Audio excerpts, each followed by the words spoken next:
Why should you read Fire Punch? The manga is written and illustrated by Tatsuki Fujimoto, the same person who was behind one of the most popular manga which is currently also being adapted into an anime, Chainsaw Man. So in the vast realm of manga, there are stories that captivate, stories that amaze, and stories that are simply unforgettable. Today, here to tell you why Fire Punch deserves a place on your reading list. It tries to touch on various themes and topics throughout the storyline. One of the main themes of Fire Punch is the cycle of violence and revenge. It also delves into the concept of whether vengeance or revenge in the name of justice can be justified or not. In a way, it also pushes the idea that vengeance in the name of justice will just further breed more vengeance, creating a cycle of hate and violence. Fire Punch is a complex and challenging manga. It is a dark, gritty, violent, but it is also a story about hope and survival.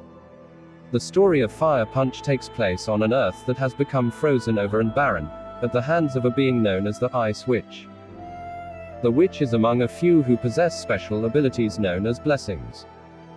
The world is a brutal place in Fire Punch where only the victor make the rules. The story also involves a surviving nation Behemdorg who are supposedly the victors of this story and are able to survive the apocalyptic world.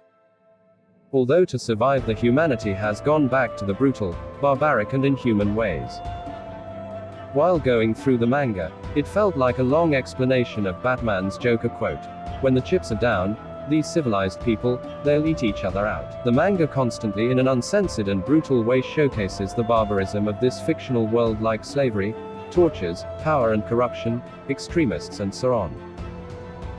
The details and horrors with which it illustrates these scenarios is unique, and only a few creators go so deep and with such detailed panels.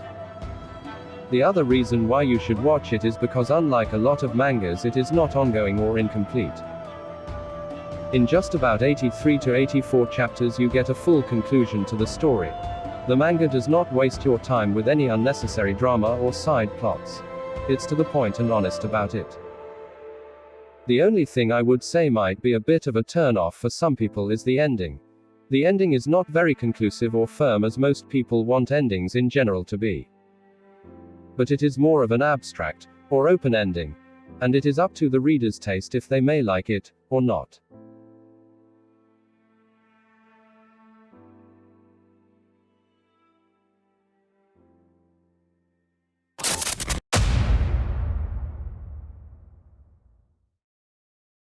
I will be narrating you the first chapter of the manga, so how the story begins is a bit clear to you. The story starts with the main protagonist Agni and his little sister Luna, who appears to have escaped from some place and are on the run in the middle of a snowstorm. Agni, because of exhaustion, cannot move any longer and prays that at least, if not him but Lord, please let the sister live. It is soon shown that both of them were rescued by a nearby village and brought back to health. Agni, the main protagonist, had the blessing or power of regeneration. He can regenerate any part of his body, although the process is quite painful. Agni has discovered a newfound purpose of this blessing, that is feeding the people of the village where he and Luna are living, the people of the village who have no other choice. Either die of starvation, or eat human flesh. They feel blessed and are filled with gratitude as Agni provides them with food, his own flesh. One fine day Agni spots a Behemdorg plane about to land near the village. Out of fear that they might be looking for slaves, Agni charges towards the village. On confronting them, it is revealed that they are not for slaves today, but have come for the ration and supplies. Agni was talking to Doma, the leader of this battalion of Behemdorg. Suddenly one of the soldiers screams, "We have found human flesh in every house of this village. These guys are cannibals." Every soldier was in shock, including Doma, the leader of the battalion. Doma, who also was a blessed and had the power to produce special kinds of flames. Flames that cannot be extinguished until the fuel on which it was burning is completely used. Doma in a fit orders his soldiers to withdraw from this place, as in the first place there was never a village in this place, before Agni or anybody could realize what he meant. Doma burned everything, his fire burning and consuming everything till it is completely turned to ash. In this whole pile of ash, Agni with his regenerative power has been struggling in immense pain and is just hoping that perhaps his sister Luna had escaped before the plane landed. Due to the extreme pain, his body was giving him false belief that Luna had definitely run away and would be safe somewhere, now. All he got to do is give up to these flames and die. Cause at the end he will be able to see his dead mom and dad once again.